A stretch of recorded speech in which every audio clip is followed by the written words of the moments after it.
All right, hello. How's everybody doing? I don't know if I got the all right in there or good, but we'll see what happens. I've got a new film. Well, another film. This is Dr. Dolittle 3, which is not actually Eddie Murphy as the doctor, Dr. Dolittle. This time, it's the daughter of Dr. Dolittle. From the last ones, they tried to do a spinoff, and it didn't do too well. This one is the sister. She was in the city talking and doing, trying not to be the doctors. She was trying to reject the whole concept that she could talk to animals. She wanted to try to be a normal girl, rebellion against what her dad had her doing, and all the other fun stuff. And she got in trouble, couldn't drive a car, crashed into a lot of things.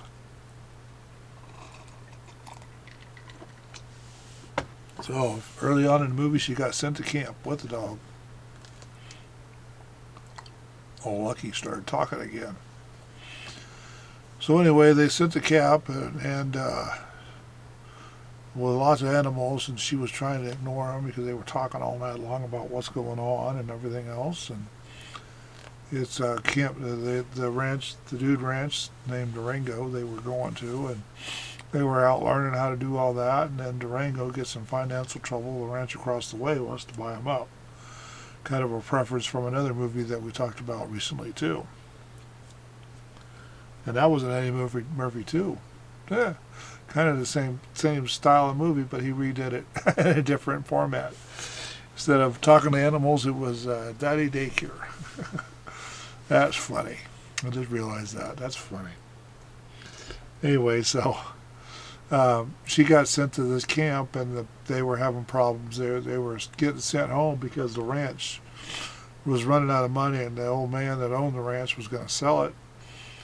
Then she rallied the kids. They all ended up going back to the ranch, and then trying to get the $50 million prize from the Durango rodeo for the Durango ranch to survive so they could have more kids coming there. So they had to get the kids trained up, which is funny. She had to come out of the closet and learn that she could tell everybody she could talk to animals. It turned out to be a pretty good movie. She was talking to a horse that never let him be broke because he was a stallion. She talked him into helping and getting rode and all that, and then one of the girls got hurt in the rodeo, so she had to take over herself. And it was a triumph adventure girl power film. And yes, this was more of a girl power film than you would care to admit. But there was an adventure, a little bit of a love story in there. I don't even remember what they called this thing. Kind of doesn't matter, but fantasy comedy. That's what they called it. Well, I guess you could call it a fantasy. Somebody talking to horses and dogs and pigs and cows and everything else was, it would be a fantasy. Yeah, it's kind of funny, but it's not as funny as the other two. Luckily, this isn't the last of the series. There's probably a couple more.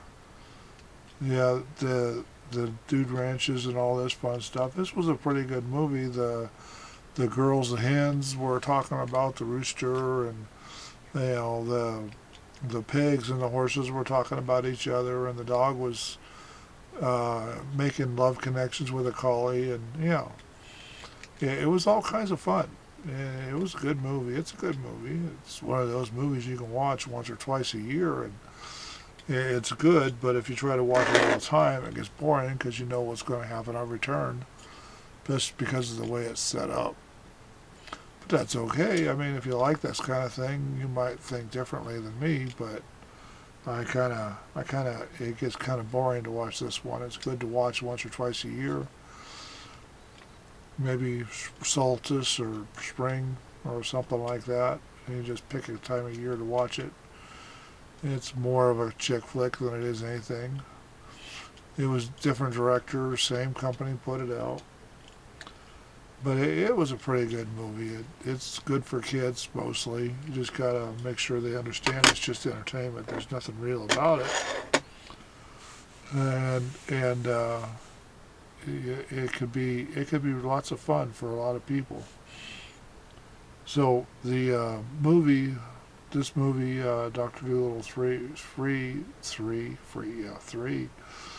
wasn't really about the Eddie Murphy as a doctor.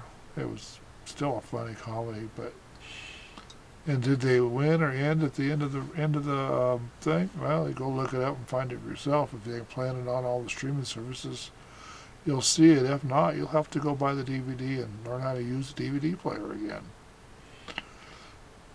Because I have one right over there. Still works just fine. I keep buying a new one when it wears out because they still make them.